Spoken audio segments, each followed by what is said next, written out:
अब जो टॉपिक हम स्टार्ट कर रहे हैं ये है रेशो एनालिसिस का, या जिसको हम अकाउंटिंग रेशोज के नेम से भी जानते हैं। तो इस टॉपिक में बहुत सिंपल सी बात है, वही पीछे वाली बात को वो फिर से उठा रहा है। कहता है कि जो फाइनेंशियल स्टेटमेंट्स होती हैं वो अपने आप में ही कुछ नहीं बताती, हमको उन डेटा को कुछ इस तरीके से रिप्रेजेंट करना होता है कि उसमें से हम कोई रिजल्ट फाइंड आउट कर सके। फॉर एग्जाम्पल, इसने बोल दिया कि हमारे पास मान लो 1 साल का डेटा है। ये कह रहा है कि मान लो 2022 के अंदर हमारे पास 15 लाख की सेल हुई। क्या 2022 में हमारे पास 15 लाख की सेल हुई? तो इस डेटा से आप क्या सोच लोगे, क्या एनालिसिस करवा लोगे? कुछ एनालिसिस नहीं कर सकते। अब 2022 में अपने पास 15 लाख की सेल हुई, अब साथ में हम 2023 की भी सेल लिख देते हैं, क्या 20 लाख रुपए। अब आप सोच के देखिए, अब आप क्या सोच पा रहे हो। अब आप थोड़ा दिमाग यूज कर पाओगे कि पहले तो सर 15 लाख की सेल हुई थी, अब 20 लाख की सेल हो गई, तो कंपैरिजन करोगे तो हमारी सेल कितनी इंक्रीज हो गई है? 5 लाख। तो ये क्या हुआ, आपने एनालिसिस कर लिया। अब एनालिसिस करने के काफी सारे तरीके हैं, तो उसी में से एक तरीका हमारे पास क्या है, अकाउंटिंग रेशोज का है। अब अकाउंटिंग रेशोज के अंदर वो क्या कह रहा है कि मान लो एक बंदे ने 1.5 लाख रुपए का प्रॉफिट कमाया और उसके पास सेल थी 10 लाख रुपए की, तो उस अकॉर्डिंग उसको प्रॉफिट कितना हो रहा है? मान लो 15% हो रहा है। अब एक दूसरा पर्सन है जिसने प्रॉफिट कमाया है 1,80,000 का, सेल थी 15 लाख, तो उसने प्रॉफिट कितना कमाया है? 12% करवाया है। अब देखने वाली बात यह है, जो पहला पर्सन है, पहला पर्सन उसने प्रॉफिट कमाया है मान लो 1.5 लाख, दूसरे पर्सन ने प्रॉफिट कमाया है 1,80,000। देखने में तो प्रॉफिट किसका ज्यादा लग रहा है? देखने में प्रॉफिट लग रहा है इसका ज्यादा, पर क्या यही सच है? नहीं सच, ये सच नहीं है। जब तक हम ये पता नहीं लगा लेंगे कि भाई दोनों ने पैसा पैसा कितना लगा रखा था। तो हमने क्या चेक किया, जिसका प्रॉफिट 1.5 लाख रुपए का था उसने सेल की थी 10 लाख की, जिसका प्रॉफिट 1,80,000 था उसकी सेल थी 15 लाख रुपए। तो जब मैंने 1.5 लाख को 10 लाख से कंपैरिजन करवाया तो मेरे को पता चला कि प्रॉफिट आया है 15%। जब मैंने इसको कंपैरिजन कराया तो पता लगा कि प्रॉफिट आया 12%। तो अब बताओ, अब आपको क्या लगता है कि कौन सही काम कर रहा है? ज्यादा अच्छे से काम कौन कर रहा है? ये बंदा काम कर रहा है। तो ध्यान से समझिए मैं आपको क्या कह रहा हूं। देखने से तो 1.5 लाख का प्रॉफिट कम था, 1,80,000 का प्रॉफिट ज्यादा था, बट मैंने क्या किया, 1.5 लाख को टोटल सेल से कंपैरिजन करा के देखा तो प्रॉफिट परसेंटेज में कितना है? 15%। कि 10 लाख के ऊपर वो पर्सन 15% प्रॉफिट कमाता है, और ये पर्सन 15 लाख के ऊपर कितना परसेंट प्रॉफिट कमा रहा है? 12%। तो दोनों में से ठीक कौन हुआ? ये 15% वाला। अगर मैं इस परसेंटेज की फॉर्म में फाइंड आउट ना करूं, मेरे को देखने में तो 1,80,000 अच्छा लग रहा था, पर क्या यही सच है? नहीं। तो रेशो एनालिसिस के अंदर, फाइनेंशियल स्टेटमेंट को एनालिसिस के अंदर हम क्या करते हैं, किसी भी चीज के ऊपर बहुत गहन तरीके से स्टडी करते हैं। तो यहां पर ऐसा समझ लीजिए कि मैंने बहुत गहन तरीके से सोच समझ के स्टडी की है, तब मेरे को मेरा रिजल्ट मिल पाया है। आप समझ पा रहे हो इस टॉपिक को भी क्या करना है? तो हमको क्या करना है, स्टेटमेंट्स को बहुत अच्छे से एनालिसिस करना होता है। तो ये टॉपिक हमारा आगे चल रहा है अभी रेशोज की फॉर्म में। तो रेशो के अंदर वो सबसे पहले आपको क्या कह रहा है, कहता है कि अकाउंटिंग रेशो का क्या मतलब है। अकाउंटिंग रेशो का सिंपल सा मतलब है कि हम क्या करते हैं, डेटा के बीच में क्या करते हैं, एक रिलेशनशिप एस्टेब्लिश करने वाले हैं। Meaning of ratio, meaning of ratio का क्या मतलब है, कहता है कि हम दो फिगर्स के बीच में क्या करते हैं, एक रिलेशनशिप एस्टेब्लिश करते हैं। तो वो रिलेशनशिप जब एस्टेब्लिश करते हैं तो वो रिलेशनशिप परसेंटेज की फॉर्म में, अमाउंट की फॉर्म में, रेशो की फॉर्म में, किसी भी फॉर्म में हो सकता है। तो रेशो का मतलब क्या, दो आइटम्स के बीच में हम एक रिलेशनशिप एस्टेब्लिश कर रहे हैं ताकि उससे हम कोई कंक्लूजन निकाल पाए। फॉर एग्जाम्पल, मैंने 10 लाख और 12 लाख को सामने रख दिया, तो ये भी रेशो बन गया। इनको अगर मैंने परसेंटेज फॉर्म में निकाल दिया तब भी रेशो बन गया। इनको मैंने काट पीट के किसी 5:6 में लिख दिया तो ये भी रेशो हो गया, या 10 लाख बटे 12 लाख लिख दिया तो ये भी एक रेशो की फॉर्म ही हो गई। तो कहता है कि जब हम रेशो फाइंड आउट करते हैं तो कम से कम दो आइटम्स के बीच में हम कोई ना कोई कंक्लूजन निकालते हैं, दो आइटम्स के बीच में हम संबंध स्थापित करते हैं, तो वहां से हमें कोई रिजल्ट या फिगर निकल के आता है। अब रेशो फाइंड आउट करने के लिए हमारे पास चार तरीके हैं, चार मेथड हैं। पहला तरीका कौन सा है? प्रोपोर्शनेट या प्योर रेशो। ये प्योर रेशो का क्या मतलब है? मान लो 2 लाख और 1 लाख को मैंने आमने सामने लिखा, 2 लाख और 1 लाख को जब मैंने आमने सामने लिखा और जब मैंने दोनों की कटिंग की तो क्या आ गया? 2:1 आ गया। तो इसको मैं क्या कहूंगा? एक प्योर रेशो। तो इसको प्रोपोर्शन या प्योर रेशो या सिंपल रेशो, 3 नेम दिए गए हैं। अब ये क्वेश्चन सोच के देखो एग्जाम में आ सकता है कि नहीं आ सकता, कि प्योर रेशो या प्रोपोर्शन रेशो या सिंपल रेशो क्या होता है। ये इस फॉर्म में होता है। इसी तरह से हमारा जो नेक्स्ट है दैट इज रेट और सो मेनी टाइम्स। इसको क्या बोलते हैं? रेट और सो many times. For example 2 lakh को मैंने 40,000 रुपए से डिवाइड कर दिया और आपका आंसर आ गया 5 गुना। तो ये कौन सा रेशो हो गया? रेट और सो मेनी टाइम्स के अंदर। तो ये भी कहीं ना कहीं रेशो में ही काउंट होता है। तो रेशो फाइंड आउट करने के 2 मेथड मैं आपको अभी तक बता चुका हूं। पहला कौन सा था? Pure ratio. और सेकंड कौन सा है? सो मेनी टाइम्स वाला। तो जब 2 आइटम्स को साइड बाय साइड निकालकर रेशो में निकालते हैं दैट इज प्योर रेशो। जब हम डिवीजन की हेल्प लेते हैं आंसर हमारा टाइम्स में आता है तो that is so many times वाला। आगे है हमारा परसेंटेज की फॉर्म में। परसेंटेज की फॉर्म में रेशो कैसे हो सकता है? ये बात आपको पता है। जैसे हम सेल को फाइंड आउट कर रहे थे, जैसे मैंने क्या किया, जैसे इन्होंने क्या किया, 2 लाख को 10 लाख से डिवाइड किया, परसेंटेज निकालने के लिए 100 रख दिया और आंसर आ गया हमारा 20%। तो ये वाला रेशो कौन सा हो गया? ये परसेंटेज की फॉर्म में हो गया। इसी तरह से फ्रैक्शन की फॉर्म में भी हो सकता है। फ्रैक्शन की फॉर्म में भी हो सकता है, जैसे net profit is the 1/5 of the capital. जैसे कैपिटल लगाई हमने 10 लाख रुपए और अगर आपको कोई बोल दे कि प्रॉफिट कितना है तो आपने कहा कि प्रॉफिट तो जी 2 लाख रुपए है, तो ये क्या कह सकते हैं कि नेट प्रॉफिट कैपिटल का 1/5 है। तो ये वाला कौन सा है? फ्रैक्शन वाला। क्या है ये? फ्रैक्शन के अंदर। तो रेशो 4 तरीके से आपको फाइंड आउट करने के लिए मिल गया। परसेंटेज की फॉर्म में, फ्रैक्शन की फॉर्म में, प्योर रेशो और फिर एक था हमारा टाइम्स में। तो ये चारों चीजें हैं। मुझे लगता है कि आपकी नॉलेज अब थोड़ी सी और अपडेट हो गई होगी। यहां तक क्लियर हो गया? रेशोस के जो मैंने 4 मेथड बताए, कोई डाउट, कोई कंफ्यूजन है तो बताओ, मैं इस टॉपिक को थोड़ा रिकैप करा दूं।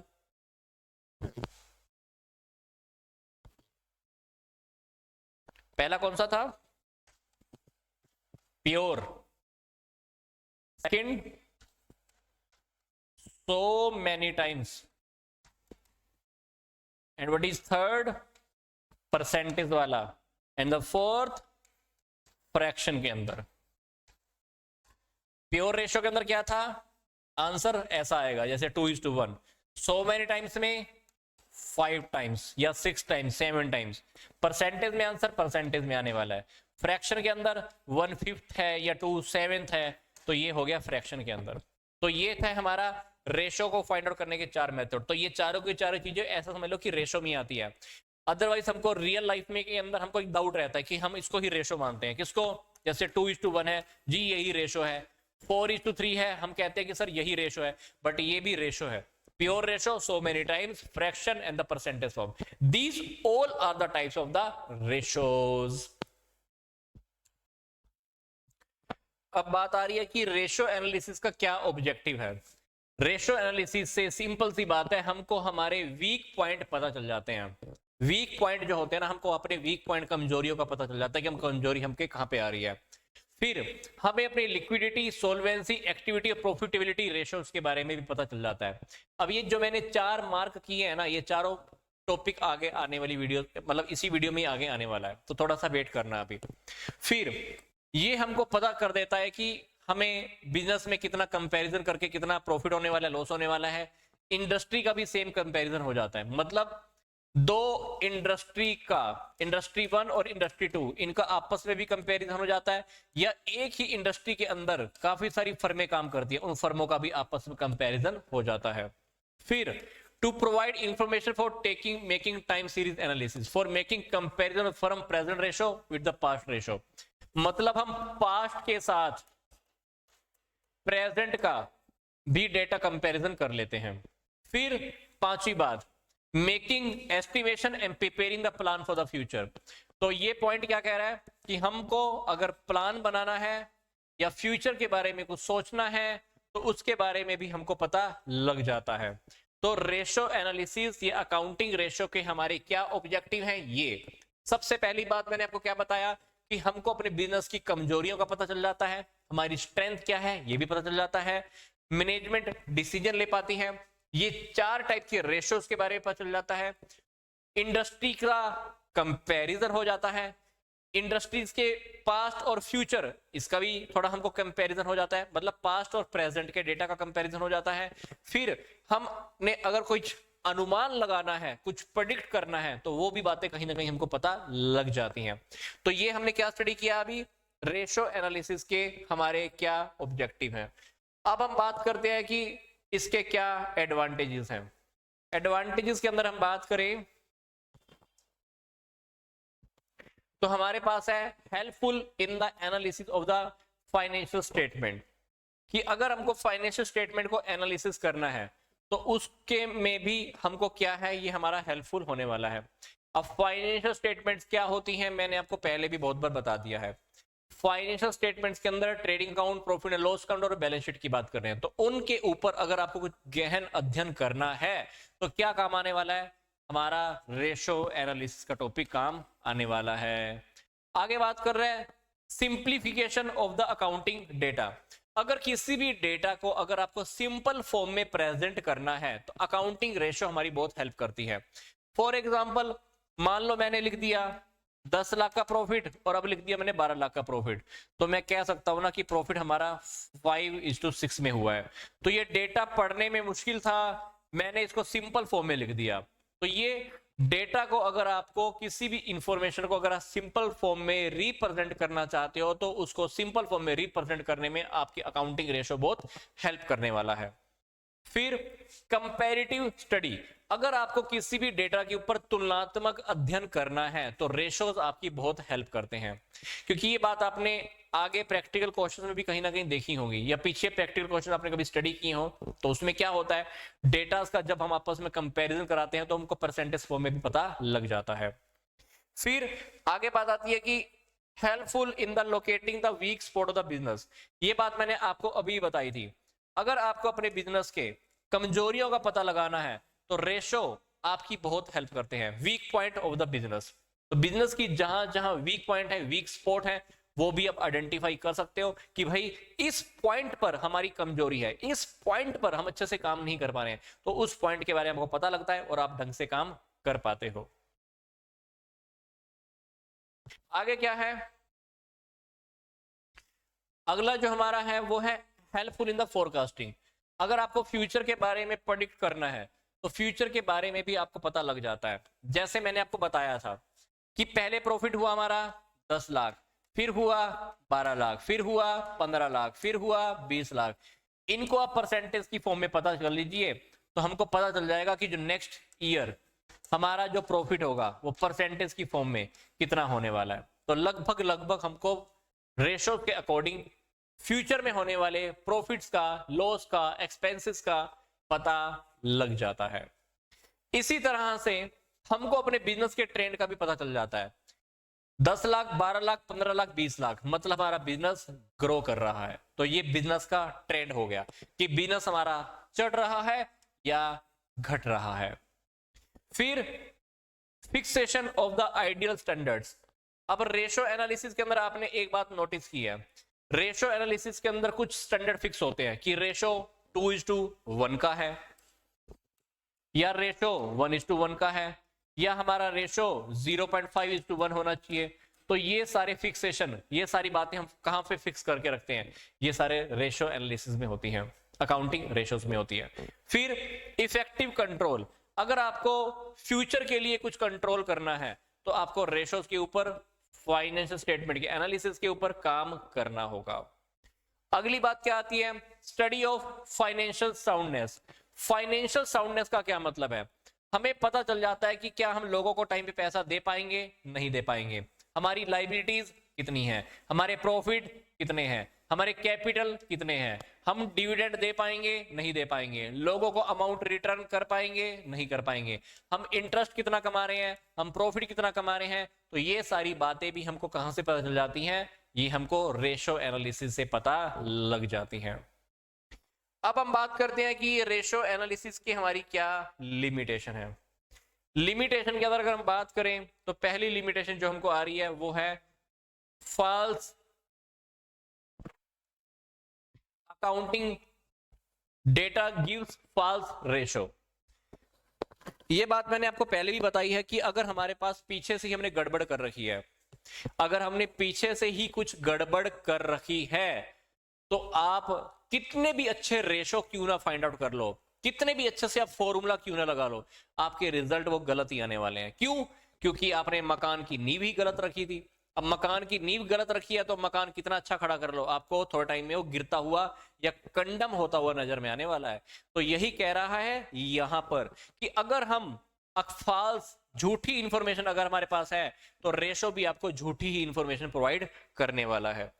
अगला है comparison not possible if the different firms adopt the different accounting policy.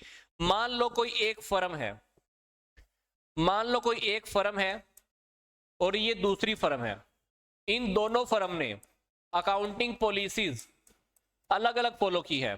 इस कंपनी ने अकाउंटिंग पॉलिसी मान लो डेप्रिसिएशन की फॉलो की है, स्ट्रेट लाइन मेथड, इसने मेथड लगाया है डेप्रिसिएशन का WDV।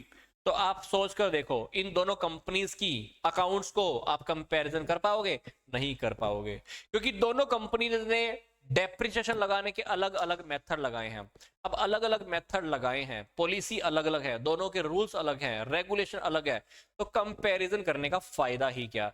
आप कंपैरिजन कर ही नहीं पाओगे। तो ये हमारी रेशो की सेकंड लिमिटेशन।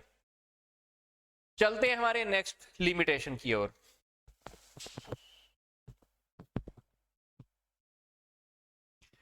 पहली बात वो क्या कह रहा है, ratio analysis becomes less effective due to price level changes. अगर हमारे प्राइस लेवल में चेंज आता रहता है, मॉनेटरी वैल्यू में चेंज आता रहता है, तो आप कितने भी अकाउंटिंग रेशो क्यों ना रेडी कर लो, आपको रिजल्ट अच्छा नहीं मिल पाएगा। पहले जो 1 रुपए की वैल्यू थी, क्या 1 रुपए की वैल्यू आज भी वही है? नहीं। तो हम वो वैल्यू तो काउंट करते ही नहीं, प्राइस लेवल को लेके चलते ही नहीं। हम क्या करते हैं, पीछे वाले डेटा को उठाया, इस साल के डेटा को उठाया, कंपैरिजन कर दिया, रेशो निकाल के दे दिया। तो वहां पर गड़बड़ी तो होगी ही होगी, क्योंकि हमने प्राइस लेवल में आने वाले चेंजेस को इग्नोर किया है। अगली बात, रेशोज में be misleading in the absence of absolute data. अगर हमारे पास डेटा एग्जैक्ट नहीं है, पूरा नहीं है, तो आप सोच कर देखो रेशो आप फाइंड आउट कर पाओगे? नहीं। कभी कभी हम क्या करते हैं कि एग्जैक्ट डेटा हमारे पास नहीं होता, हम करोड़ करोड़ की तो काउंटिंग कर लेते हैं, लाखों रुपए वाले डेटा की काउंटिंग नहीं करते हैं, तो वहां पर भी हमारा गड़बड़ी हो जाएगा। मान लो हमारे पास डेटा होना चाहिए था 15 करोड़ 7 लाख का, हमने क्या किया, 7 लाख को छोड़ दिया और 15 करोड़ के ऊपर ही काम कर लिया। तो वहां पे भी हमारा जो रिजल्ट है, एनालिसिस है, वो भी कभी कभी गलत इंफॉर्मेशन देने वाला है। इसी तरह से limited use of single ratio. अगर हम किसी भी फर्म के अकाउंट्स को चेक करें, अगर मैंने वहां पर सिंगल रेशो रेडी कर दिया है, सिर्फ करंट रेशो या क्विक रेशो या लिक्विड रेशो, सिर्फ मैंने एक रेशो के ऊपर ही काम किया, बाकी मान लो मैंने कोई भी रेशो फाइंड आउट किया ही नहीं, तो उसका बताओ बेनिफिट क्या? कोई भी बेनिफिट नहीं है। कंपनी की, फर्म की, अगर आप अच्छी पोजीशन को, सही तरीके से इंफॉर्मेशन को फाइंड आउट करना चाहते हो, तो अकेले रेशो से काम नहीं चलेगा। आप करंट रेशो भी फाइंड आउट करो, डेट इक्विटी रेशो भी फाइंड आउट करो, total asset to debt ratio भी फाइंड आउट करो। जब ये सारी इंफॉर्मेशन आप कलेक्ट कर लेते हो, इकट्ठे रेशो निकालते हो, तब आप कुछ निष्कर्ष, कंक्लूजन निकाल पाओगे। तो मतलब कहने का क्या, सिंगल रेशो निकालने का कोई फायदा नहीं है। अगली बात, विंडो ड्रेसिंग। विंडो ड्रेसिंग का पॉइंट मैं आपको पहले भी बता चुका हूं। अगर हमने पहले भी गड़बड़ की है, ऊपरी दिखावट की है, अकाउंट्स मैंने अमाउंट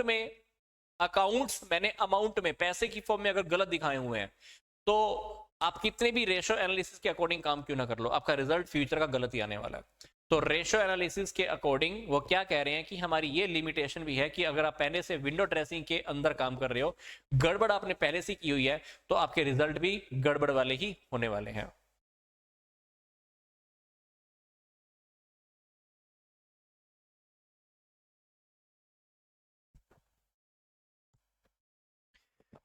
अगला पॉइंट है लैक ऑफ प्रॉपर स्टैंडर्ड। कुछ रेशो ऐसे होते हैं जिनके कुछ स्टैंडर्ड फिक्स नहीं है, जबकि कुछ तो होते हैं। जैसे मैं आपको क्या कह रहा हूं, करंट रेशो का क्या होता है स्टैंडर्ड, 2:1। तो 2:1 एक स्टैंडर्ड रेशो है, बट कुछ रेशो ऐसे हैं जिनके स्टैंडर्ड ही फिक्स नहीं है, तो वहां पर हम अच्छे से रिजल्ट फाइंड आउट नहीं कर सकते। अगली बात है इग्नोर्स क्वालिटेटिव फैक्टर्स।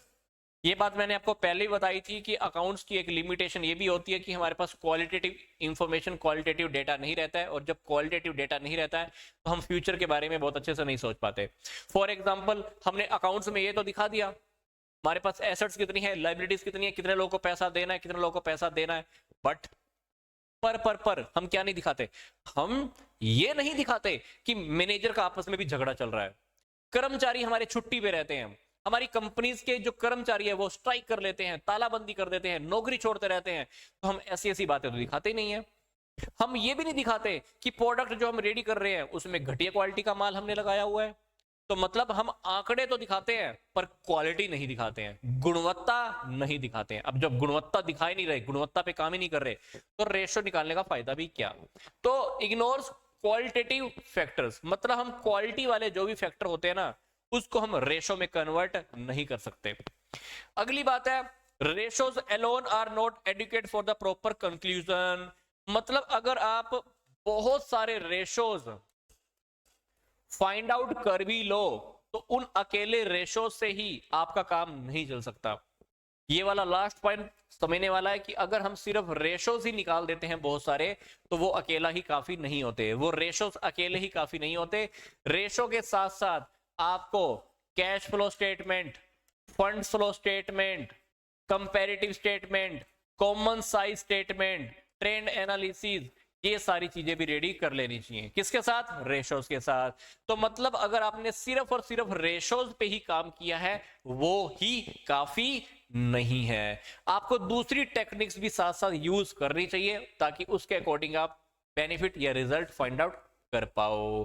तो ये हमने क्या देखा अभी, अकाउंटिंग रेशोज की हमारी लिमिटेशन। लिमिटेशन के बाद हमारे पास एक लिमिटेशन और रह गई है, effect of the personal ability and the bias of the analyst.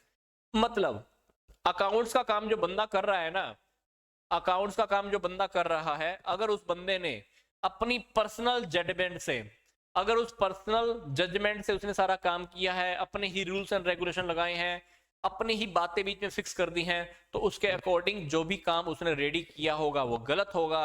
अब उस गलत काम के बेस पर ही हम कोई डिसीजन ले रहे हैं, अकाउंटिंग रेशो रेडी कर रहे हैं, तो वो भी तो गलत होगा। अब फॉर एग्जांपल मान लीजिए घर के अंदर कोई इंसान है, घर के अंदर कोई बड़ा बंदा है, उस घर के बड़े बंदे ने मान लो कोई डिसीजन गलत ले लिया। अब हमारी मजबूरी है सबकी, हमको उसकी बात को माननी पड़ेगी। अब गलत डिसीजन उसने लिया, बात हमको माननी पड़ेगी, तो हम जो आगे काम करेंगे उसका रिजल्ट भी तो क्या आने वाला है, गलत ही आने वाला है।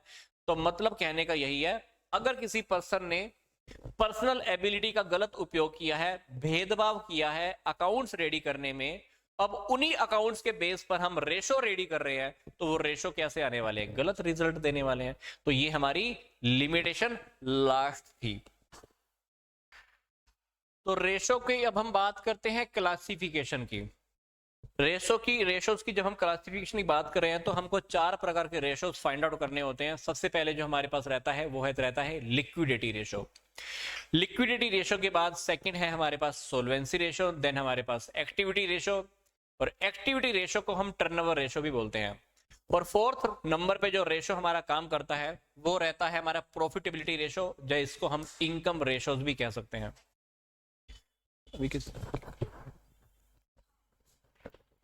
तो चौथे नंबर पे जो रहता है वो हमारा रहता है प्रॉफिटेबिलिटी रेशो और इनकम रेशो।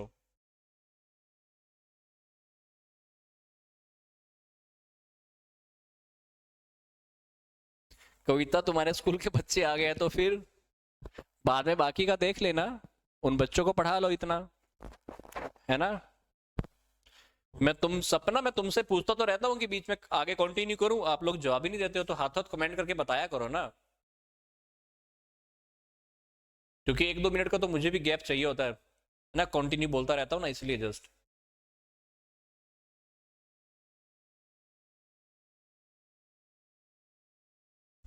कविता, मैं तो कहूंगा कि यहां तक का टॉपिक आप लेक्चर अपलोड हो जाएगा फिर देख लेना, but I think you should continue, but देख लो जैसे तुमको अच्छा लगता है ना।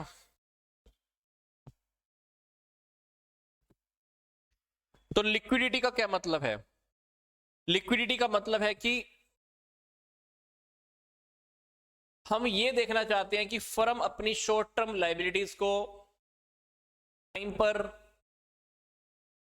पे कर पाएंगे या नहीं कर पाएंगे, मतलब 2 महीने 6 महीने में जितने लोगों को अपने पैसा देना है उन लोगों को हम पैसा टाइम पे कर पाएंगे या नहीं पे कर पाएंगे, तो इसको हम बोलते हैं लिक्विडिटी रेशो। तो लिक्विडिटी रेशो को हम शॉर्ट टर्म सोल्वेंसी रेशो के नेम से भी जानते हैं। किसके नेम से? Short term solvency ratio. मैं आपको फिर से बता रहा हूं, एग्जाम में कभी आ जाओ और आप कभी पजल ना हो जाओ। शॉर्ट टर्म सोल्वेंसी रेशोस, तो ये रेशो कौन सा है? Liquidity ratio.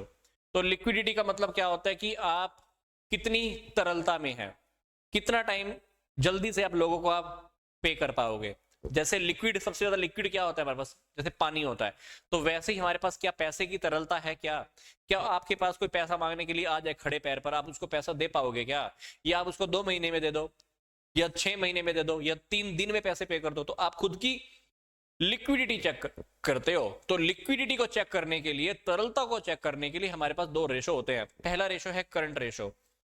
करंट रेशो को हम वर्किंग कैपिटल रेशो भी बोलते हैं, या इसको हम बोलते हैं, दूसरा रेशो कौन सा है? क्विक रेशो, या एसिड टेस्ट रेशो, या लिक्विड रेशो। तो जो पहले वाला रेशो है इसके 2 नेम्स, तो जो दूसरे वाला रेशो है इसके हैं 3 नेम्स। आपको फिर बोल रहा हूं, जो पहले वाला रेशो है इसके 2 नाम है, और जो दूसरे वाला रेशो है इसके 3 नाम है। तो ये छोटी छोटी बातें आपको ध्यान रखनी है, एग्जाम में आ सकता है कि बताओ इस रेशो का क्या नाम था, तो आप ध्यान रखना। तो पहला रेशो करंट रेशो, या जिसको हम वर्किंग कैपिटल रेशो भी बोलते हैं, और जो सेकंड रेशो है that is the quick ratio, या जिसको हम एसिड टेस्ट रेशो या लिक्विड रेशो के नाम से भी जानते हैं। तो ये हमारा हुआ लिक्विडिटी रेशो का थोड़ा सा थ्योरी में टॉपिक। आगे टॉपिक आएंगे तो मैं आपको इसके फॉर्मूलाज भी बताने वाला हूं। आगे हमारे पास है सोल्वेंसी रेशो। तो सोल्वेंसी रेशो हम क्या फाइंड आउट करते हैं? सोल्वेंसी रेशो से हमको यह पता चलता है कि फर्म अपनी लॉन्ग टर्म लाइबिलिटीज को पे कर पाएगा कि नहीं पे कर पाएगा। मतलब जब लॉन्ग टर्म लाइबिलिटीज वाले लोग आपसे पैसा मांगने के लिए आएंगे, वो पैसा आप उनको उनके टाइम के अकॉर्डिंग पे कर पाओगे या नहीं पे कर पाओगे। अब लिक्विडिटी रेशो से क्या पता चल रहा था? छोटे वक्त के अंदर जो अपने पैसा देना है वो दे पाओगे या नहीं दे पाओगे। जबकि सोल्वेंसी रेशो से आपको क्या पता चल रहा है कि आप लॉन्ग टर्म लाइबिलिटीज की पेमेंट टाइम पर दे पाओगे या नहीं दे पाओगे। तो ये देखने के लिए कि हम लॉन्ग टर्म लाइबिलिटीज को टाइम पर पे कर पाएंगे या नहीं पे कर पाएंगे, ये फाइंड आउट करने के लिए हम 3-4 रेशो रेडी करते हैं। Debt equity ratio, proprietary ratio, total asset to debt ratio, interest coverage ratio, ये सारी बातें हम कहां पे फाइंड आउट करते हैं? यहां पे रेडी करते हैं, दैट इज सोल्वेंसी रेशो में। तो सोल्वेंसी रेशो के अंदर मैंने 2 रेशो तो आपको बता दिए, debt equity ratio, total asset to debt ratio. और इसी तरह से हमारा नेक्स्ट रेशो इसी के अंदर आ रहा है, proprietary ratio and the interest coverage ratio. तो ये दोनों रेशो भी किसमें है? ये दोनों रेशो भी हमारे सोल्वेंसी रेशो के अंडर में ही आते हैं। तो सिंपल सी बात, लिक्विडिटी रेशो से हमें शॉर्ट टर्म लाइबिलिटीज की पे करने की कैपेसिटी के बारे में पता चलता है, जबकि हमारा जो सोल्वेंसी रेशो है उससे हमें क्या पता चलता है? हम लॉन्ग टर्म लाइबिलिटीज को टाइम पर पे कर पाएंगे या नहीं पे कर पाएंगे। तो 2 टाइप के रेशो मैंने आपको अब तक बता दिए, liquidity ratio, सोल्वेंसी ratio.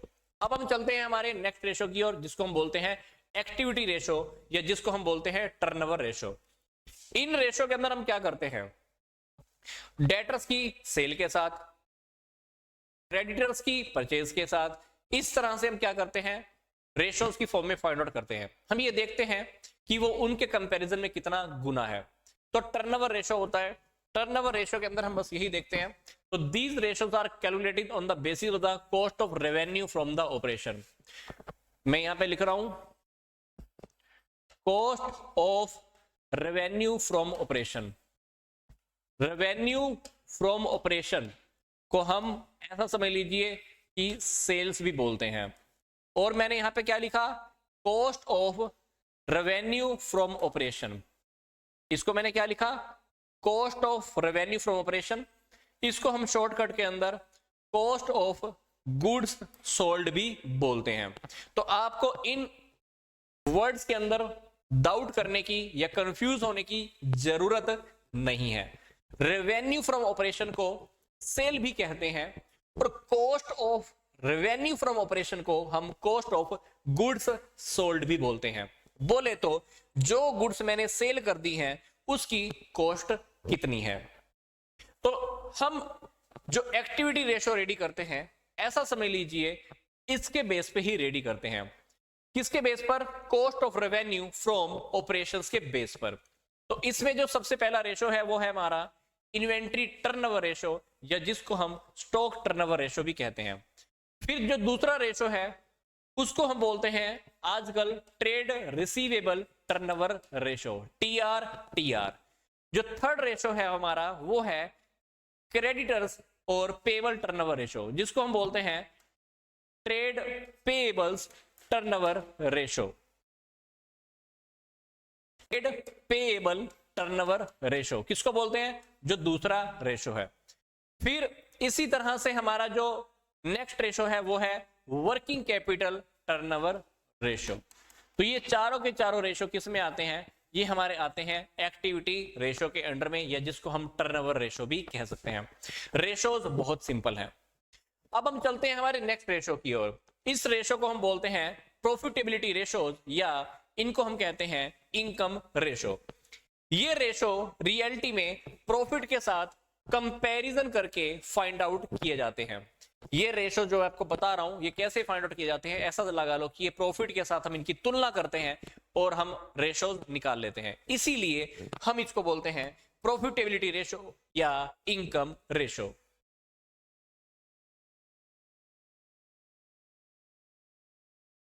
Sandeep, activity ratio का क्या मतलब होता है? एक्टिविटी रेशो में हम क्या करते हैं, cost of revenue from operation के बेस पर रेशो फाइंड आउट करते हैं और हम ये देखते हैं कि फॉर एग्जांपल जैसे डेटर टर्नओवर रेशो है, हम ये देखते हैं कि हम डेटर से कितने टाइम में पैसा निकलवा लेते हैं, क्रेडिटर को हम कितने टाइम में पैसा पे कर देते हैं, जो स्टॉक है वो कितने दिन में सेल हो जाता है।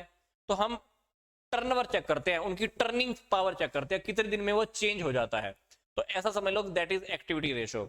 तो इसमें क्या है कि ये बोल रहा है, हमको ये पता चल जाता है कि हमको स्पीड का पता चल जाता है और नंबर ऑफ टाइम्स का पता चल जाता है कि ये टाइम पीरियड कितने टाइम में कन्वर्ट हो रहा है। इस टॉपिक को मैं थोड़ा सा एक एग्जांपल के थ्रू मैं आपको समझा देता हूं, थोड़ा सा हटकर देखो क्या है ये। फॉर एग्जांपल आपने रॉ मटेरियल खरीदा, रॉ मटेरियल से आपका वर्क इन प्रोग्रेस हुआ, अर्ध निर्मित माल।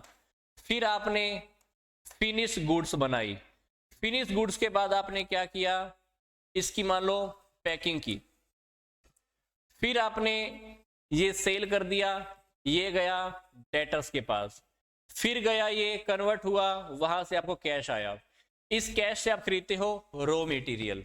अब पूरी सीरीज के अंदर ध्यान से देखो, कैश था, कैश से आपने क्या परचेज किया, रॉ मटेरियल, रॉ मटेरियल से वर्क इन प्रोग्रेस रेडी होने में 1 महीना लग गया, फिर 1 महीना फिनिश गुड्स बनाने में लग गया, फिर आपने पैकिंग की, पैकिंग करने में मान लो 12 दिन लग गए, ठीक है, फिर पैकिंग से डेटर में पहुंचाने में आपके लग गए 18 दिन, फिर डेटर से पैसा वापस निकालने में आपके लग गए 2 महीने। तो आप ये देखो पूरा कैश कन्वर्ट करने में टाइम क्या लग रहा है, 1 महीना, 2 महीना, 3 महीना और 4 महीना।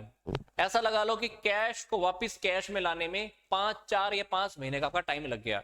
तो वही बात ही यहाँ पे पूछना चाह रहा है कि आप इन्वेंट्री को कितने टाइम में कैश में कन्वर्ट कर लेते हो या सेल में कन्वर्ट कर लेते हो, डेटर से कितने टाइम में पैसा निकलवा लेते हो, क्रेडिटर्स को आप कितने टाइम में पेमेंट कर देते हो। तो ये सारे रेशोज इसी के ऊपर बताते हैं और आपको बताते हैं कि हम कितना अच्छे से अपनी कैपिटल का, मनी का, रिसोर्सेज का प्रॉपर तरीके से यूज कर पा रहे हैं। टर्नओवर का मतलब यही है, एक्टिविटी का मतलब यही है।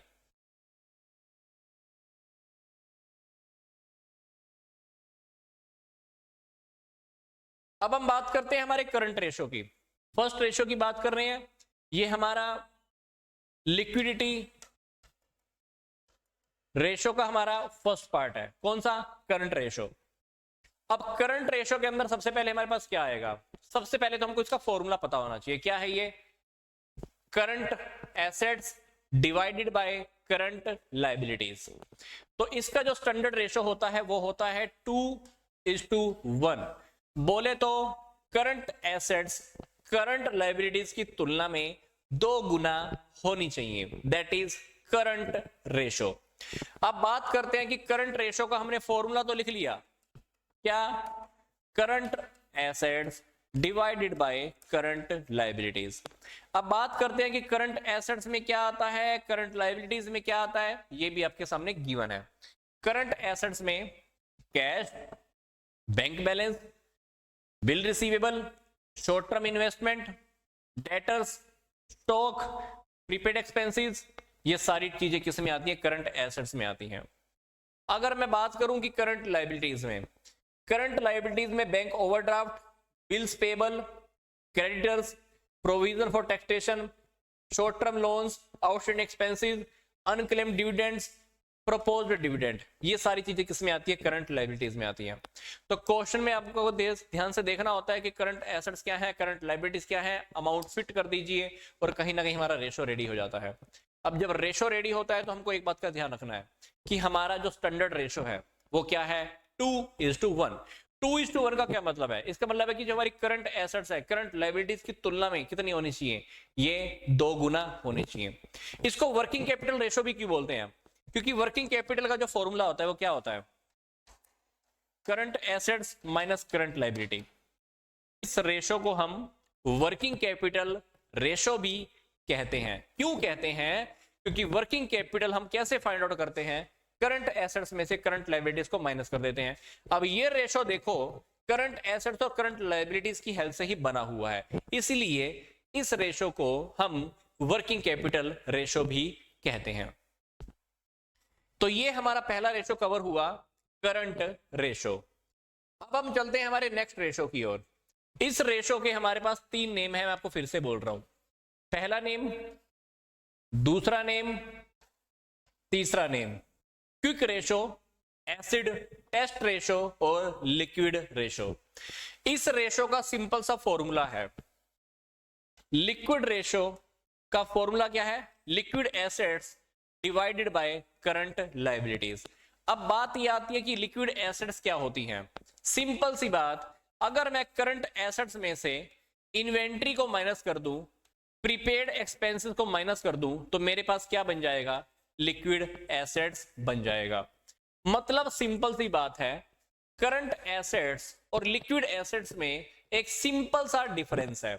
अगर मैं करंट एसेट्स में से यहां पर इन्वेंट्री का अमाउंट और प्रीपेड एक्सपेंसेस का अमाउंट, ये दोनों अमाउंट में अगर मैं माइनस कर देता हूं तो मेरा क्या बच जाता है, वो लिक्विड एसेट्स बच जाता है। अब नीचे करंट लायबिलिटीज क्या होती हैं, ये मैंने आपको अभी लास्ट स्लाइड में ही बताया है। करंट लायबिलिटीज में वही आएगा जो मैं आपको अभी बता रहा था, बट मेन टॉपिक यहां पर अभी इस रेशो में क्या था, लिक्विड एसेट्स क्या होती हैं। तो सिंपल सी बात है कि करंट एसेट्स में से अगर आप इन्वेंट्री को और प्रीपेड एक्सपेंसेस को अगर माइनस कर देते हो तो रिमेनिंग वाला जो अमाउंट है वो क्या बन जाएगा, लिक्विड एसेट्स का। तो लिक्विड एसेट्स को अगर आप करंट लायबिलिटी से डिवाइड कर देते हो, दैट इज हमारा लिक्विड रेशो, क्विक रेशो या एसिड टेस्ट रेशो। तो लिक्विड एसेट से हम जब करंट लायबिलिटीज की कंपैरिजन कराते हैं तो हमको ये पता लग जाता है कि हम नियर फ्यूचर में लोगों से छोटी से छोटी लायबिलिटीज की टाइम पर पेमेंट कर पाएंगे या नहीं कर पाएंगे।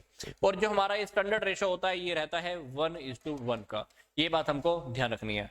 तो हम ये देखते हैं कि लिक्विड एसेट का मतलब क्या है, which yield cash very shortly. Liquid asset का मतलब क्या होता है कि इससे हम बहुत जल्दी से पैसा निकाल सकते हैं कि नहीं निकाल सकते हैं। तो ये था हमारा लिक्विड रेशो। सिंपल सी बात, लिक्विड एसेट्स के ऊपर डिपेंड करता है ये। अब हम बात करते हैं कि डेट इक्विटी रेशो क्या होता है। सिंपल सी बात, ये रेशो आपको ध्यान से देखने हैं। Debt equity ratio, date divided by equity. तो डेट इक्विटी रेशो के अंदर हमको ध्यान रखना है, क्या हमारे पास फॉर्मूला क्या है, डेट डिवाइडेड बाय इक्विटी। अब डेट के अंदर क्या आएगा, लॉन्ग टर्म लोन्स। इक्विटी के अंदर क्या है, शेयर होल्डर फंड या शेयर होल्डर फंड को हम क्या बोलते हैं, नेट वर्थ भी बोलते हैं। तो मैं आपको फिर से बोल रहा हूं, डेट इक्विटी का फॉर्मूला यही है, डेट डिवाइडेड बाय इक्विटी, या इसको हम ये भी कह सकते हैं लॉन्ग टर्म लोन्स या शेयर होल्डर फंड्स या नेट वर्थ। तो ये हमारा फॉर्मूला कौन सा बन जाएगा, डेट इक्विटी रेशो का। तो डेट इक्विटी रेशो का एक सिंपल सा फॉर्मूला है। अब बात आती है कि जो हमने ऊपर आइटम लिखी है लॉन्ग टर्म लोन की, ये लॉन्ग टर्म लोन्स में क्या क्या आएगा। लॉन्ग टर्म लोन के अंदर हमारे डिबेंचर्स आते हैं, मॉर्गेज लोन आता है, बैंक लोन आता है, लोन फॉर फाइनेंशियल इंस्टीट्यूशंस आता है और पब्लिक डिपॉजिट। ये 3 4 5 चीजें किसमें आती हैं, ये ऊपर वाली आइटम, ऊपर वाला टॉपिक। अब बात करते हैं कि इक्विटी क्या होती है, शेयर होल्डर फंड्स क्या होता है।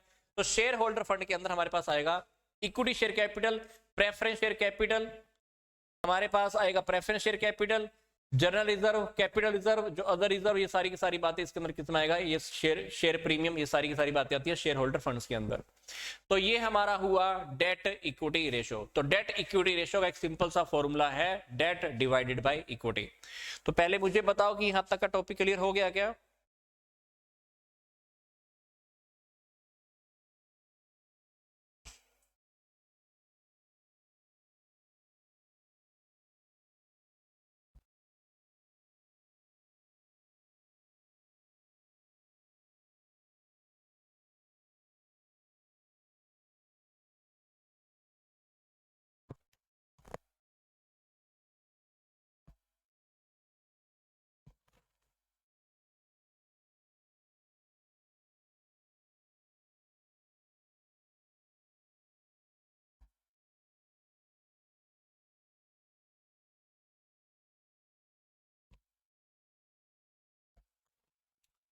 Date equity ratio. तो डेट इक्विटी के रेशो के अंदर आपको बस एक बात बहुत ध्यान रखनी है, जो हमारा जो स्टैंडर्ड रेशो होता है वो होता है 2:1। अगर रेशो इससे ज्यादा जा रहा है, रेशो अगर इससे ज्यादा जा रहा है तो हमारे लिए अच्छा नहीं होता। ये रेशो या तो 2:1 होना चाहिए, इससे कम होना चाहिए, तो हमारे लिए बहुत अच्छा रहता है डेट इक्विटी रेशो में। अब हम चलते हैं हमारे नेक्स्ट रेशो पे। नेक्स्ट रेशो है हमारे पास प्रोप्राइटरी रेशो, पर इससे पहले एक रेशो और भी है,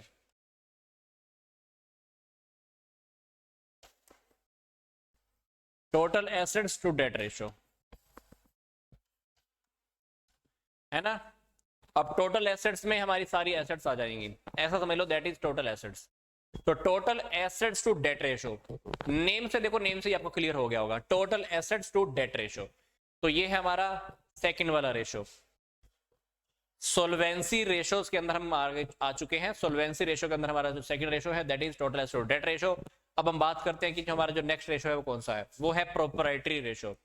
प्रोप्राइटरी रेशो का फॉर्मूला सिंपल सी बात, प्रोप्राइटरी रेशो में हम ऊपर लिखेंगे इक्विटी और नीचे क्या लिखेंगे, टोटल एसेट्स। या इस रेशो को हम क्या कह सकते हैं, इस रेशो को हम शेयर होल्डर फंड्स भी कह सकते हैं या टोटल एसेट्स भी कह सकते हैं। अब शेयर होल्डर फंड्स के बारे में मैंने आपको अभी बताया था और टोटल एसेट्स के बारे में मैंने आपको भी बता भी दिया। तो यहां पर सिंपल सी बात है, प्रोप्राइटरी रेशो के अंदर हमारे पास फॉर्मूला क्या है, equity divided by total assets. अब मैं तीनों रेशो के अंदर थोड़ा सा रिलेशन दे रहा हूं, आपको ध्यान से देखना। पहला रेशो हमने कौन सा किया, डेट डिवाइडेड बाय इक्विटी, ये पहला रेशो था। दूसरा रेशो कौन सा था, total assets to debt ratio. तीसरा रेशो कौन सा है, प्रोप्राइटरी रेशो। प्रोप्राइटरी रेशो के अंदर मैंने क्या किया, equity divided by total assets. मतलब इसमें पहले रेशो में जो इक्विटी मैंने नीचे लिया था वो मैंने क्या ले लिया, ऊपर ले लिया। और जो सेकंड रेशो में जो मैं टोटल एसेट्स मैंने ऊपर ली थी, ये मैंने क्या ले लिया, नीचे ले लिया। मतलब मैंने आपको क्या कहना चाह रहा हूं कि प्रोप्राइटरी रेशो अगर आप कभी भूल जाओ, प्रोप्राइटरी रेशो अगर आप कभी भूल जाओ तो हमको बस इतना सा ध्यान रखना है, आप पहले वाले दो रेशो याद रख लो, डेट इक्विटी रेशो और total asset to debt ratio. तो पहले वाले रेशो की एक आइटम जो नीचे वाली है वो ऊपर लिख देना, और दूसरे रेशो की जो ऊपर वाली आइटम है वो क्या कर देना, नीचे लिख देना। ये दोनों की दोनों आइटम्स मिलकर हमारी क्या बन जाएंगी, प्रोप्राइटरी रेशो बन जाएंगी। अब हम चलते हैं हमारे नेक्स्ट रेशो की ओर, that is interest coverage ratio.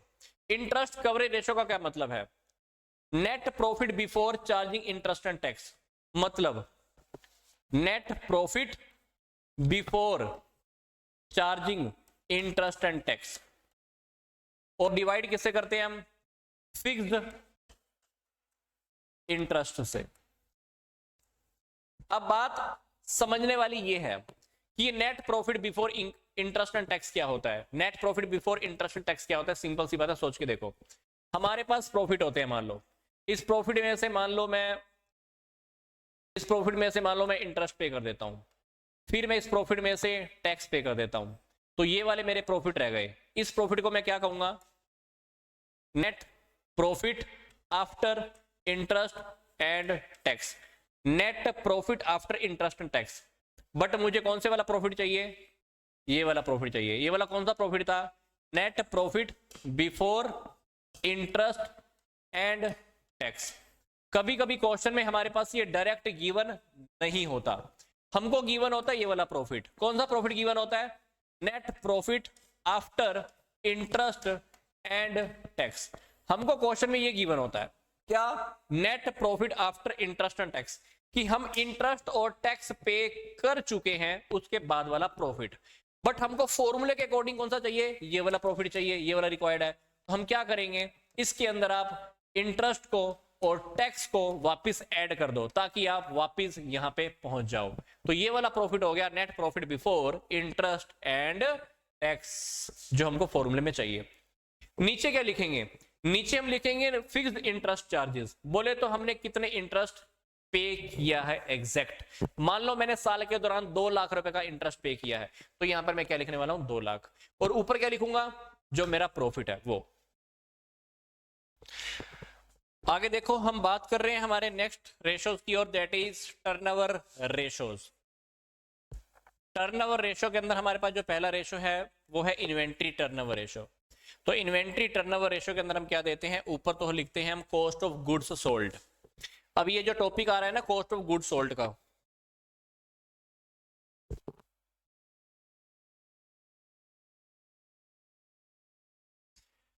हम सबसे पहले बात कर रहे हैं इन्वेंट्री टर्नओवर रेशो की। इन्वेंट्री टर्नओवर रेशो में सबसे पहले जो ऊपर जो फॉर्मूला लिखा हुआ है वो क्या लिखा हुआ है? Cost of goods sold. तो सबसे पहली बात मैं आपको बता देता हूं कि ये कॉस्ट ऑफ गुड्स सोल्ड को आजकल ये cost of revenue from operation भी बोल रहे हैं। क्या बोल रहे हैं? कॉस्ट ऑफ गुड्स सोल्ड का अदर नेम क्या है? Cost of revenue from operation.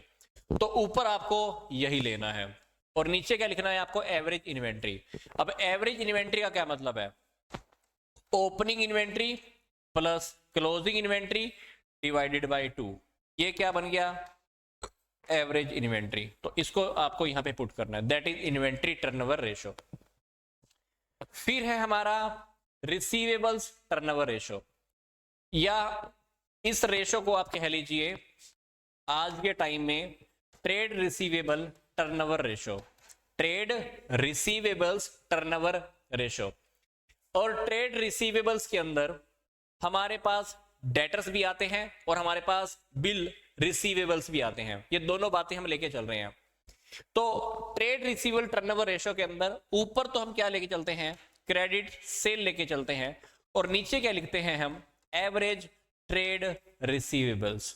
तो ये हमारा सेकंड रेशो बन जाता है, ट्रेड रिसीवेबल्स टर्नओवर रेशो। इसी तरह से हमारा जो नेक्स्ट रेशो रहता है वो है ट्रेड पेएबल्स टर्नओवर रेशो। ऊपर हम क्या लिखते हैं? क्रेडिट परचेज लिखते हैं, और नीचे क्या लिखते हैं? Average trade payables. अब मैं आपको बता देता हूं कि ट्रेड पेएबल्स के अंदर बिल्स पेएबल का टॉपिक भी आता है एंड क्रेडिटर्स का टॉपिक भी आता है। ये दोनों आइटम जब मिल जाती हैं तो हम इसको बोलते हैं ट्रेड पेएबल्स। क्या बोलते हैं? Trade payables. तो ट्रेड पेएबल्स के अंदर हमने क्या लिखा? ऊपर क्या लिखना है? नेट क्रेडिट परचेज, और नीचे क्या लिखना है? Average trade payables.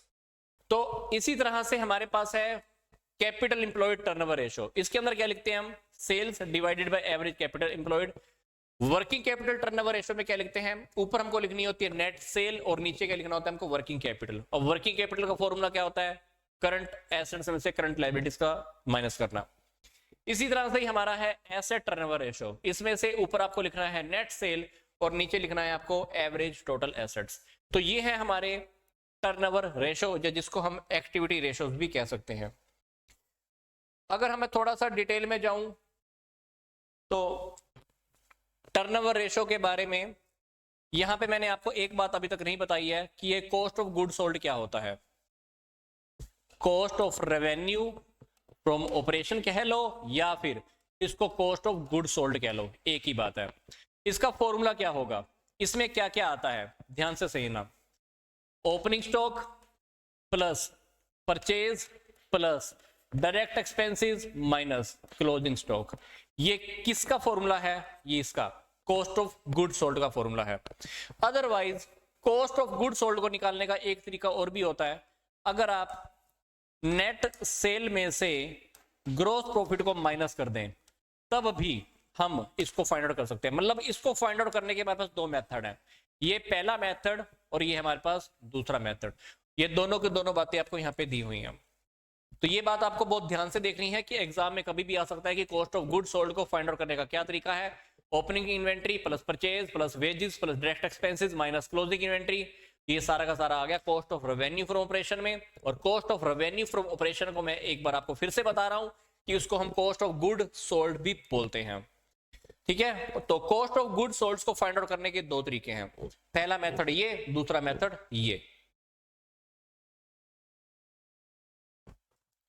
अब हम चलते हैं कि हमारे जो प्रॉफिटेबिलिटी रेशो है, प्रॉफिटेबिलिटी रेशो के अंदर जो फर्स्ट रेशो है हमारे पास है वो है ग्रोस प्रॉफिट रेशो। अब ग्रोस प्रॉफिट रेशो का सिंपल सा फॉर्मूला है, ग्रोस प्रॉफिट को आप नेट सेल से डिवाइड करा दीजिए, मल्टीप्लाई 100 करा दीजिए, ये परसेंटेज की फॉर्म में आपके पास आंसर आ जाएगा। हमको ये पता लग जाएगा कि जो ग्रोस प्रॉफिट है वो नेट सेल का कितना परसेंटेज है। अब सिंपल सी बात, नेट सेल क्या होती है, सेल में से सेल रिटर्न का अमाउंट माइनस कर दो, क्योंकि मैंने क्या बोला, ऊपर क्या लिखना है ग्रोस प्रॉफिट, नीचे क्या लिखना है नेट सेल्स। अब ये हो गया हमारा फॉर्मूला। अगर मैं बात करूं ग्रोस प्रॉफिट की, ग्रोस प्रॉफिट आप कैसे फाइंड आउट कर सकते हो, नेट सेल में से कॉस्ट ऑफ गुड सोल्ड को माइनस कर दो तो आपका क्या आ जाएगा जीपी। अब बात आती है कि नेट सेल क्या होगी, टोटल सेल में से माइनस कर दो सेल्स रिटर्न, तो ये क्या आ गई नेट सेल। टोटल सेल में से अब सेल रिटर्न को माइनस कर दो तो क्या आ गई नेट सेल। तो ये फॉर्मूलाज हमको पता होने चाहिए क्योंकि हमको क्वेश्चन में एग्जैक्टली वही पुट करना होता है। नेक्स्ट रेशो देखते हैं, नेक्स्ट रेशो है हमारे पास ऑपरेटिंग रेशो। ऑपरेटिंग रेशो के अंदर मैंने क्या लिखा, cost of good sold plus operating expenses divided by net revenue from operation. बोले तो हम नीचे क्या लिख रहे हैं सेल लिख रहे हैं, मल्टीप्लाई 100 कर दो। तो ये रेशो कौन सा है ऑपरेटिंग रेशो। अब ये वाली आइटम मैं आपको पहले से बता चुका हूं, ये वाली आइटम मैं आपको पीछे वाली स्लाइड में बता चुका हूं, कॉस्ट ऑफ गुड सोल्ड क्या होता है। अब बात आती है कि ऑपरेटिंग एक्सपेंसेस क्या होते हैं, वो एक्सपेंसेस जो हमारे फैक्ट्री से निकलते ही बाहर शुरू हो जाते हैं। एडमिनिस्ट्रेटिव एक्सपेंसेस, ऑफिस एक्सपेंसेस, ये सारे एक्सपेंसेस किसमें आते हैं ऑपरेटिंग एक्सपेंसेस में आते हैं। तो इन दोनों एक्सपेंसेस को टोटल कर दो, नेट सेल से डिवाइड कर दो, मल्टीप्लाई कर दो 100 से, हमारा बन गया ये ऑपरेटिंग रेशो। ऑपरेटिंग रेशो के बाद जो हमारा नेट रेशो है वो है नेट प्रॉफिट रेशो। अब नेट प्रॉफिट के अंदर क्या, नेट प्रॉफिट को आप नेट सेल से डिवाइड कर दो और मल्टीप्लाई किससे करना है 100 से, तो ये हो गया हमारा नेट प्रॉफिट रेशो। अब नेट प्रॉफिट के बारे में आई थिंक आप सबको बताने की जरूरत नहीं है। जब हमारा profit and loss account ready हो जाता है तो वो कौन सा होता है नेट प्रॉफिट। तो नेट प्रॉफिट निकालने के लिए ग्रोस प्रॉफिट में से सारे एक्सपेंसेस माइनस कर चुके होते हैं, सारी इनकम हम ऐड कर चुके होते हैं, तो वो प्रॉफिट कौन सा बन जाता है नेट प्रॉफिट। तो नेट प्रॉफिट को आप नेट सेल से डिवाइड कर दीजिए, परसेंटेज में फाइंड आउट करना है तो 100 लगा दीजिए, तो आपका आ जाएगा नेट प्रॉफिट रेशो।